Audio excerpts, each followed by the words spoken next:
nuestra plática de hoy se llama Sexualidad y Autismo, cambiemos el paradigma. Y quiero empezar y quiero tratar de hacer una plática como muy concreta, muy hacia la información que nos pueda ser de utilidad, información que pueda darnos una perspectiva diferente de lo que es la sexualidad en las personas dentro del espectro. ¿Sí?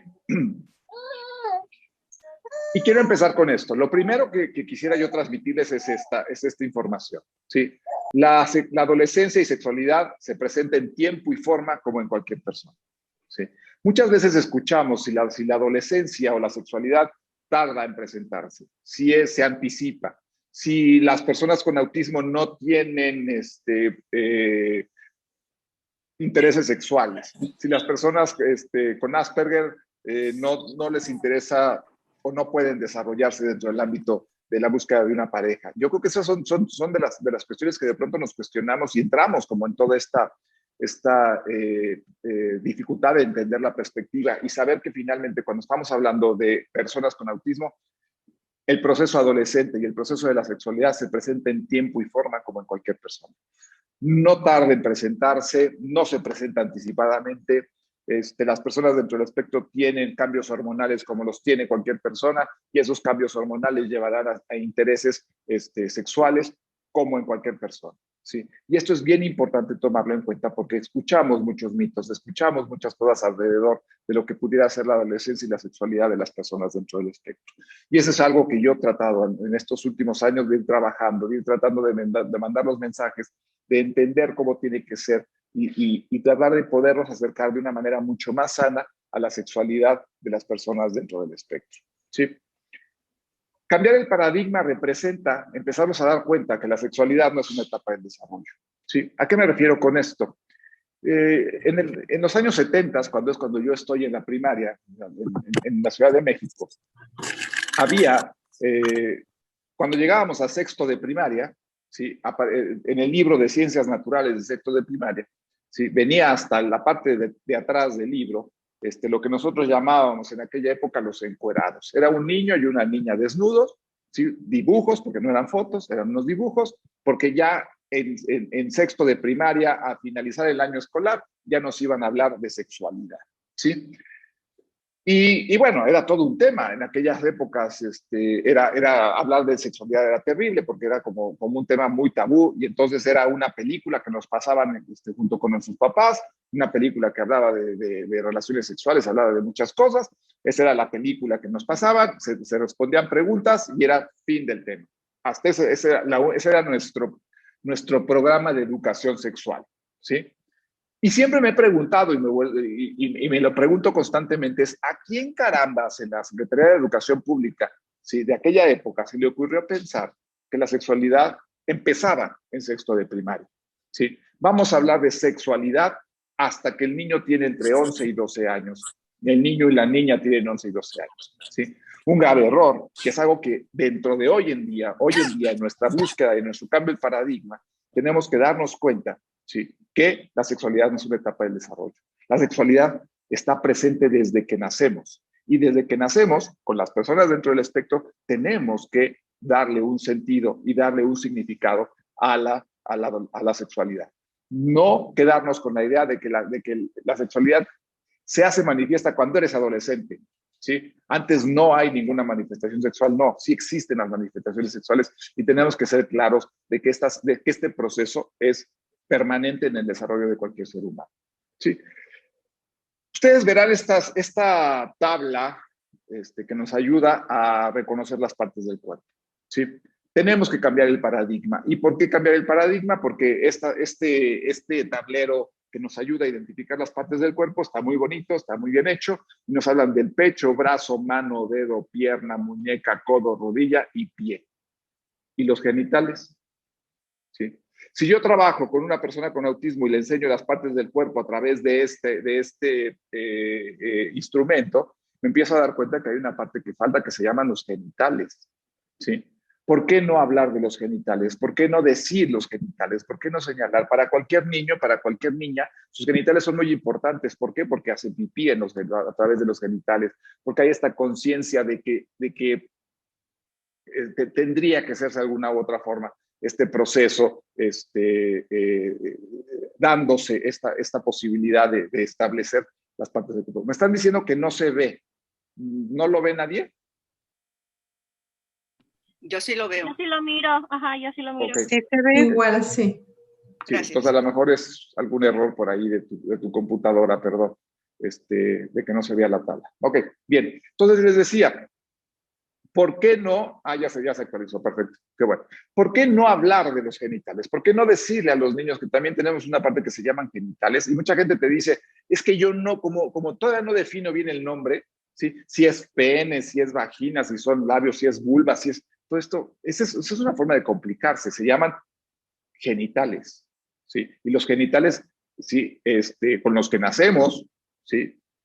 Existen y son parte de nuestro cuerpo. Y entonces, en este cambio de paradigma, en ver la sexualidad desde otra perspectiva, una de las cosas que tenemos que hacer es mandar esta información, decirles a los niños, una parte de tu cuerpo se llaman los genitales, ¿sí?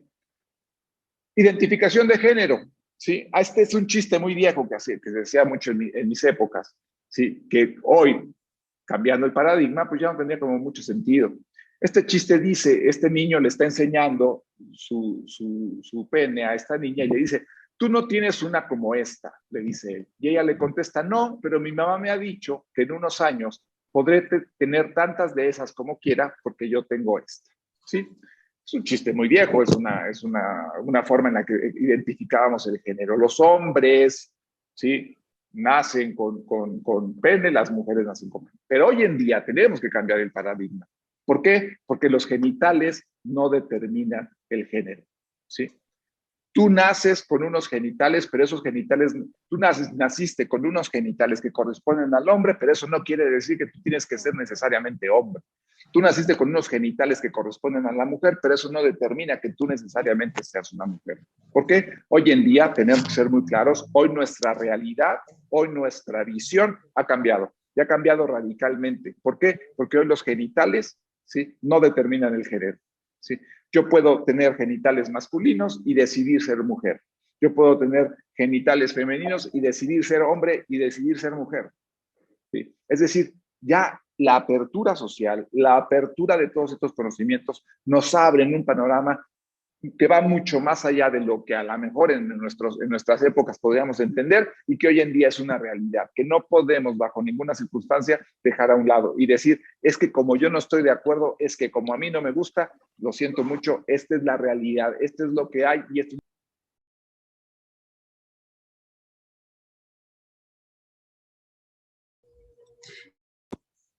Ya, sí. Disculpe la interrupción, realidad. Pero... ¿Qué pasó, Marta? No, nada, Eduardo, adelante.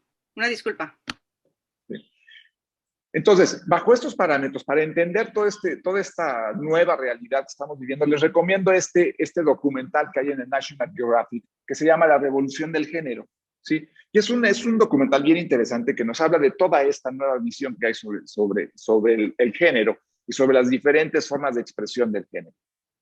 ¿Por qué les digo de esto? Porque también porque las personas dentro del espectro no están exentas de esto, ¿sí? He conocido y he trabajado con personas con síndrome de Asperger, homosexuales, ¿sí? He trabajado con personas con síndrome de Asperger, transexuales. Es decir, no hay necesariamente una visión que sea diferente en nuestra población. En nuestra población va a ir caminando y va a ir viviendo con toda esta nueva realidad que estamos viviendo. A mí me parece extraordinario que hoy en día podamos hablar de todo esto, que podamos decir, yo nací con genitales masculinos, pero mi identificación de género es con una mujer, ¿sí? Y dejarlo abierto y abrir la posibilidad de que esto las personas lo puedan hacer. Vamos a disminuir las situaciones de exclusión, vamos a permitir y ser más incluyentes en todo este proceso. La inclusión no solo representa, ¿sí? el hablar de permitirle a la gente desarrollarse en un ambiente escolar, por ejemplo, sino en un ambiente social, permitirles que vivan como cualquier persona con todos los derechos que esto representa, ¿sí? Entonces esto es muy importante que lo tengamos en cuenta. Actividades autoplacenteras.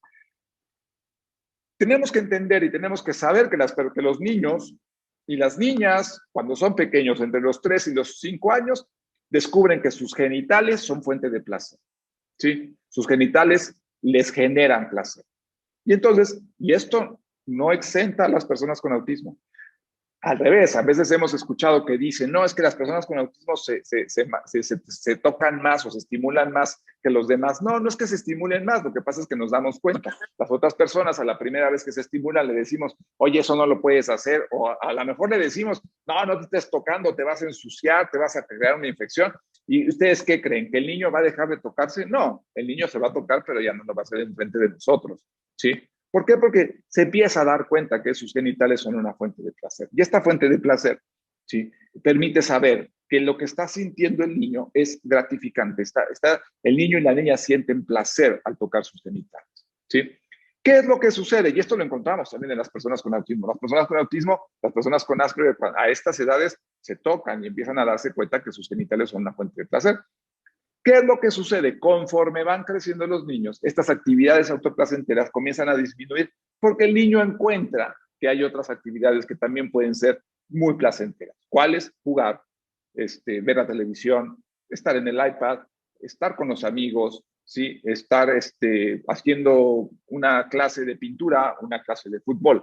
Es decir, encuentran que hay otras actividades que pueden ser igual de placenteras. Igual pasa con la persona con autismo. La persona con autismo de pronto empieza a dejar de tener estas conductas autoplacenteras. ¿Por qué? Porque se empieza a dar cuenta que hay otras actividades que también pueden ser para él placenteras, ¿sí? Entonces, esto es lo que yo quiero que vayamos haciendo, que vayamos viendo el proceso de crecimiento. Y en el proceso de crecimiento de las personas con autismo, siempre la sexualidad juega un papel muy importante y no podemos negarla, ni podemos desaparecerla. Las personas con autismo, las personas que se encuentran dentro del espectro, también van a presentar estas actividades autoplacenteras. Guía hacia un proceso de crecimiento. Esto aquí ya nos empezamos a meter a un tema bien importante en el proceso de desarrollo de las personas dentro del espectro que tiene que ver hacia su proceso sexual, ¿sí? Hemos encontrado, y nadie me va a poder dejar mentir, que en el proceso de crecimiento y en el proceso de funcionamiento de las personas dentro del espectro, ¿sí?, y de cualquier discapacidad, encontramos de pronto, ¿sí?, sobre todo discapacidades intelectuales, ¿sí?, esta necesidad de prevalecer al niño, prevalecer a la niña, prevalecer a la parte infantil, no generar cuestiones de crecimiento, ¿sí? Y yo creo que es una responsabilidad de todos, padres, maestros y profesionales, de guiar hacia un proceso de crecimiento en las personas dentro del espectro. ¿A qué me refiero?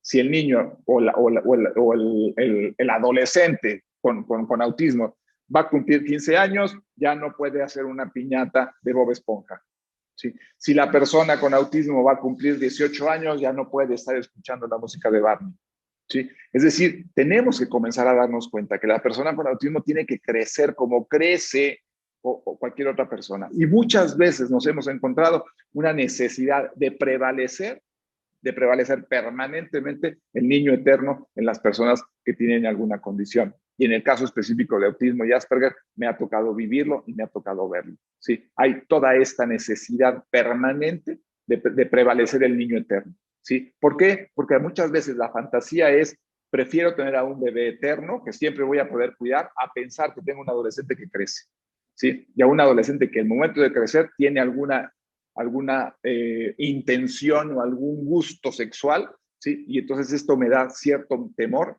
y freno este proceso, ¿sí? Entonces, ahí tenemos que cambiar.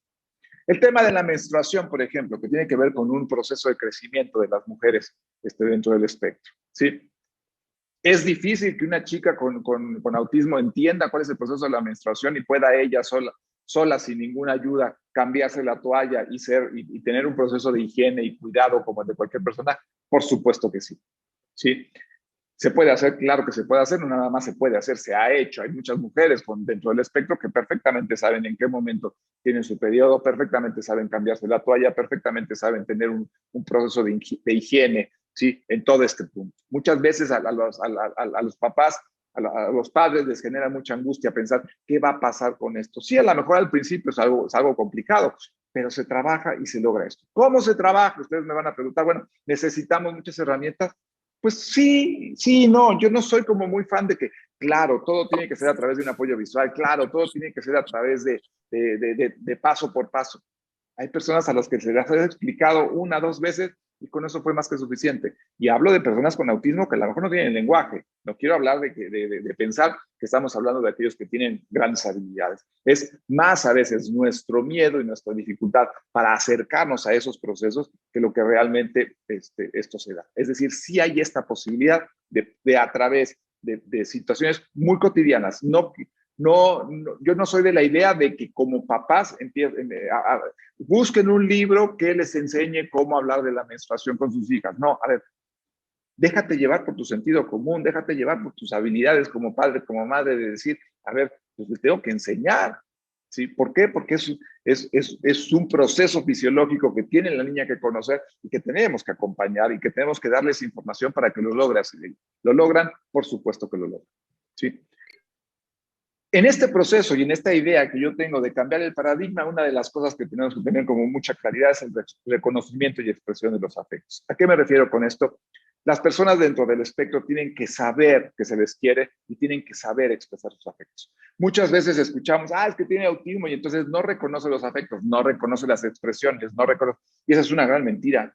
No las reconocen como nosotros las reconocemos o no las reconocen como nosotros a veces quisiéramos que las reconocieran, que es muy diferente.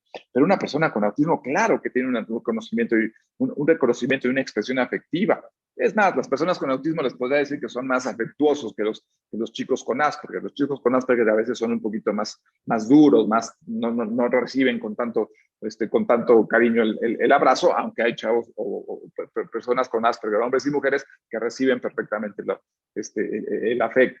Sí, hay personas con autismo que son muy cercanas, muy apapachonas, muy del abrazo, muy de dar besos. Eso es.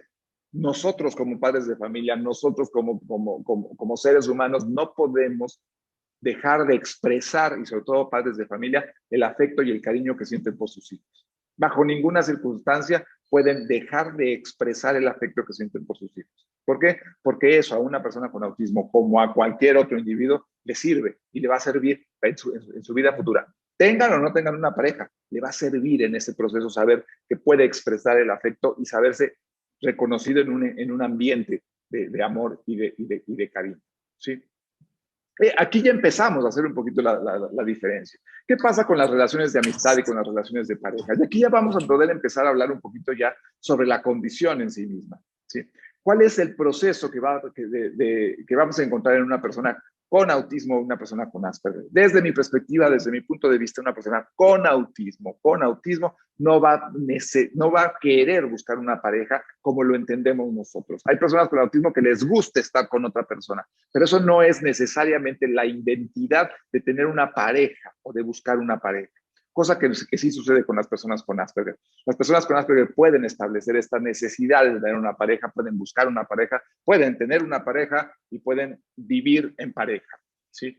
Y estas relaciones, en algunas personas con Asperger se complican mucho, las relaciones de amistad y las relaciones de pareja. ¿Por qué? Por esto que conocemos de las personas de todo el espectro, que es esta dificultad para entender las claves sociales. Las personas con Asperger tienen grandes dificultades para entender la clave social.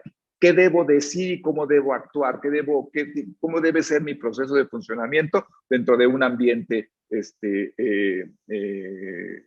social? ¿Sí? Y les va a costar un poco de trabajo. ¿Qué decir? ¿Cómo decirlo? ¿Qué no decir? ¿Qué se vale? ¿Qué no se vale? ¿Les va a costar trabajo? Claro que les va a costar trabajo. Pero si logramos en un principio trabajar y reconocer la expresión de los afectos dentro del ámbito familiar, le estamos dando una gran herramienta a la persona para poder hablar de estas relaciones de pareja.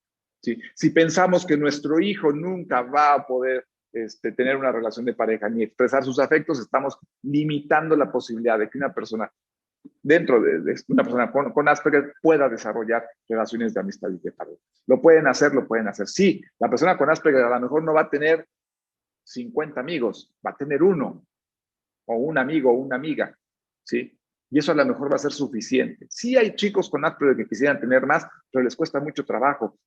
Este es el proceso, ni modo, esta es la situación también, este es el síndrome en sí mismo y es lo que sucede, pero podemos permitirles a través del trabajo que hagamos desde que son pequeños en este ambiente de cariño y de respeto, hacer que este proceso se vaya generando de una mejor manera. ¿sí? Entonces, estos son los elementos que tenemos que considerar. Sexualidad responsable. ¿Podemos trabajar con las personas, sobre todo las personas con Asperger, una sexualidad responsable? Por supuesto que sí. ¿Sí? O sea, una persona con Asperger va a buscar tener una relación sexual, va a querer tener una relación amorosa sexual, ¿sí? Y a lo mejor no amorosa, una relación sexual porque quiere tener una relación sexual. Es válido, totalmente válido, y lo único que tenemos que trabajar con ellos es la sexualidad responsable, ¿sí? La sexualidad responsable de cuidarse, de utilizar un condón, de utilizar un método anticonceptivo, de no, o sea, sobre todo el condón por las enfermedades que pudieran darse de transmisión sexual. Es decir, es algo que se tiene que trabajar. ¿Cómo se tiene que trabajar? De la misma manera que se los decía al principio, hay que darle información si es su interés. Una persona con autismo, ustedes me dirán, oye, una persona con autismo tendrá interés en tener una relación sexual. Desde mi perspectiva, no. ¿Por qué? Porque no hay una utilización de la fantasía. Y la fantasía juega un papel muy importante en la conducta sexual. ¿Sí? Una persona con autismo sí hay una conducta sexual, claro que la hay, y ahorita la vamos a explicar. Pero en principio sí creo que tendremos que tener como mucha claridad en hablar de una sexualidad responsable. ¿Por qué? Porque es muy importante en este sentido transmitir la información del autocuidado. Y finalmente la autoprotección. ¿Sí? La autoprotección es un elemento central que tenemos que trabajar con nuestros hijos con autismo y con cualquiera de nuestros hijos. Nadie puede tocar tu cuerpo, nadie puede obligarte a que toque su cuerpo. Es decir, necesitamos darle esta información. Una persona con autismo lo puede entender, por supuesto que lo puede entender, y puede saber y puede detectar una situación de peligro en la que pueda huir, por supuesto que sí, pero tenemos que decírselo. No tenemos que dar por un hecho que lo va a hacer. Tenemos que trabajar y decirle y explicarle, nadie puede tocar tu cuerpo, tú no puedes tocar el cuerpo de nadie obligadamente. O sea, tenemos que darle de alguna u otra manera ciertos elementos para que esto lo entienda. ¿Cómo? A través de los mecanismos que ustedes quieran. Un apoyo visual, un video, una historia, o simple y sencillamente dándole la información. Sí, insisto, no le tengamos miedo ni estemos pensando que es que no he hablado con él de esto porque no hay el recurso didáctico lo suficientemente bueno para explicárselo. No se justifiquen con que si existe o no existen estos instrumentos. Cualquier instrumento, cualquier cercanía de un padre con su hijo de decirle esto no puede suceder, es válido y tenemos que echarlo a andar. ¿Sí? Entonces, son los puntos que tenemos que considerar. ¿Sí? Siempre al hablar de sexualidad. No podemos excluir a las personas dentro del espectro de esta información pensando que porque tienen autismo no es necesario decírselos, que porque tienen Asperger no es necesario decírselos, o porque vendrá un profesional que se los dirá, o porque vendrá alguien que finalmente los hará darse cuenta. Es una responsabilidad familiar. Esto se trabaja en casa, se refuerza y se refuerza en la escuela. Y los profesionales tenemos que reforzar lo que ya se trabajó en casa. ¿Sí? No podemos, en este sentido, pensar que esta es una responsabilidad que le corresponde a otro y no a mí como padre de familia. ¿Sí? Cambiemos el paradigma. Y cambiar el paradigma representa que saber que las personas con autismo, las personas con Asperger, ni son angelitos, ni son sexualmente impulsivos. ¿Sí? ¿A qué me refiero con esto? No son exhibicionistas, ni van a andar tocándose en público, ni son angelitos que no les interesa lo sexual. ¿Sí? Cambiemos este paradigma, dejemos de verlos como personas diferentes, ¿sí? en el ámbito sexual. ¿Sí? Pero también tenemos que cambiar un poco y también darnos cuenta que su sexualidad es como la de cualquier persona. Y en este sentido, no son angelitos. No son angelitos, es decir, pensar que no tiene interés sexual, no tiene interés por el otro, no hay un interés en buscar una pareja, no hay interés por ver a las chicas o a los chicos. Sí hay ese interés, tenga autismo y tenga las habilidades y los retos que tenga siendo una persona con autismo o una persona con Asperger. Ni son sexualmente impulsivos, ni van a ser unos exhibicionistas, ni se van a bajar los pantalones, ni van a querer tocar sexualmente a una persona porque les llamó la atención. Eso tampoco va a suceder. Si tenemos a una persona con autismo o con Asperger que tenga estas conductas impulsivas, no es por el Asperger o por el autismo, es porque no se le trabajó en su momento y no se le pusieron los límites que se requerían para que esto no sucediera. Ahí es donde hablo de cambiar el paradigma. Dejar de ver a la persona con autismo como una persona especial, a la persona con Asperger como una persona especial y empezar a justificar muchas cuestiones o muchas situaciones a través del diagnóstico. ¿Sí? Ya para ir terminando, ¿cuál es la realidad de la persona con autismo frente a su sexualidad? Este muchacho es Toño. Toño vive en San Luis Potosí. Toño es un adolescente, bueno, ya es un adulto de 26, 27 años, ¿sí? Trabaja en una carpintería, tiene muy poco lenguaje, es muy hábil, trabaja en una carpintería, trabaja con unas, cortando moldes con una sierra eléctrica, ¿sí? Y el papá me platica que Toño siempre a las 6 de la tarde se mete a su cuarto, se mete al baño, y él sabe, el papá sabe que es el momento en que se está masturbando, ¿sí? Pasan 10, 15 minutos, él sale como si ya no hubiera pasado nada, ¿sí? Y el papá ha sido muy respetuoso de permitir ese espacio. Antes a Toño le costaba mucho trabajo, si salían, estaban fuera de casa, tener que llegar a las 6. Hoy en día no hay ningún problema. Si un día puede y está en casa, muy bien. Si un día no está en casa, no pasa nada, ¿sí? Las personas con autismo presentan conductas sexuales cuya manifestación podrá ser diferente, solamente eso. No son ni violadores, no son ni perversos, ni son promiscuos.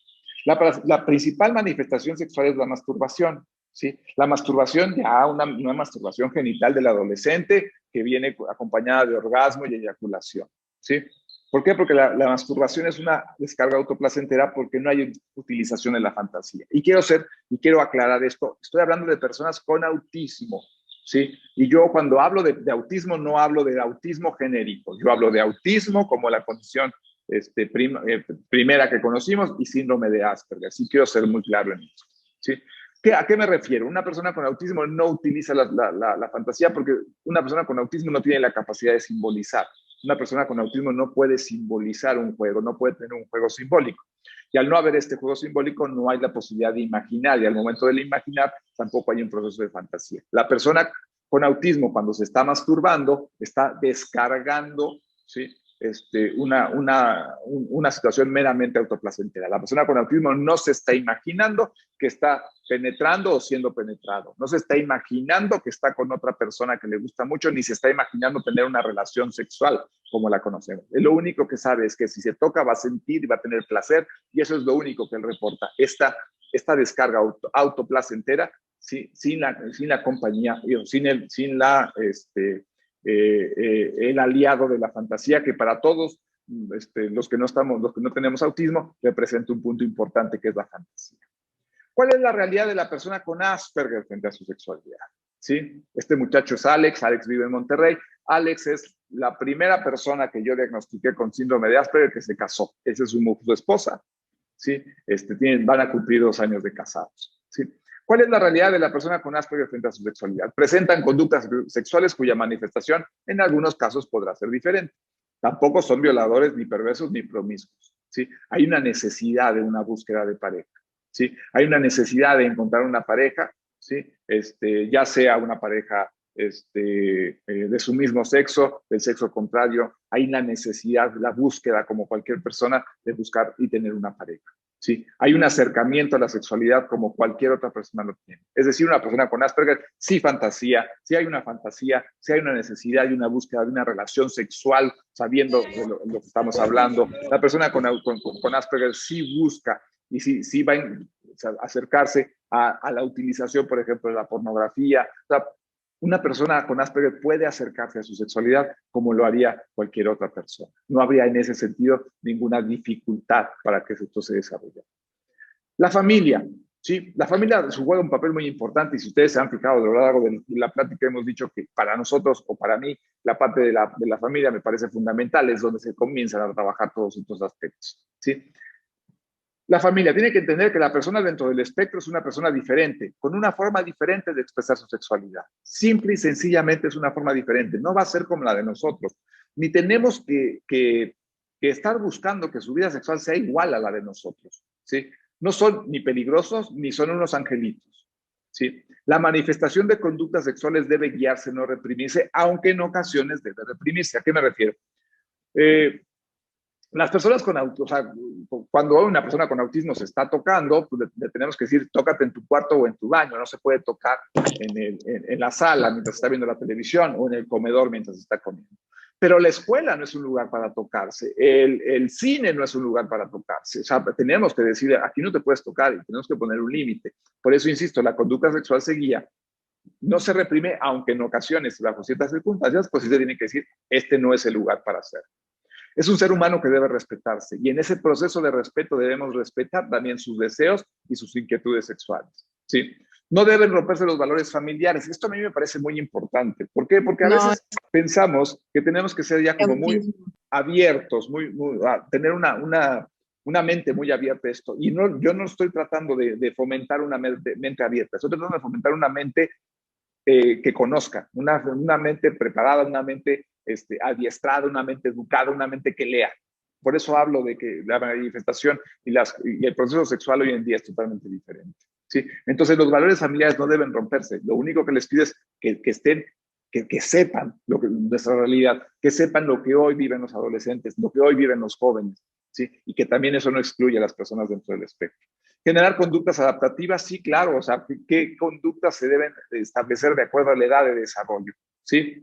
No permitir esas conductas que se vuelven desadaptativas. ¿Qué conducta se vuelve desadaptativa? Que un muchacho, y me ha tocado, pues no lo estoy diciendo nada más por decirlo, me ha tocado vivirlo y conocerlos de cerca, chicos con síndrome de Asperger de 18 años que le siguen escribiendo cartas a Santa Claus. ¿Por qué? Porque los papás le han permitido que lo siga haciendo, porque creen que es muy inocente. Y lo que está haciendo el chavo con autismo, digo, con Asperger, es verles la cara terriblemente. ¿Sí? Y tampoco un chavo con autismo no puede andar creyendo que le va a traer Santa Claus a sus 18 años. ¿Sí? Tenemos que ser como muy claros que a esa edad se rompen estos procesos. ¿Sí? Prevenir el abuso sexual, eso es otro trabajo que tiene que hacer la familia siempre, prevenir el abuso sexual, ¿sí? Y lo más importante, familia, permitirles tener una vida sexual activa. Y por permitirles tener una vida sexual activa no me refiero a llevarlos a un prostíbulo, a fomentar que puedan tener esto. No, si para la persona con autismo meterse al baño y masturbarse es su vida sexual, déjenlo, permítanle hacerlo. Si una persona con Asperger quiere y busca una novia o busca una pareja para tener una relación sexual, permítanselo, ¿sí? No limitemos este proceso, ¿sí?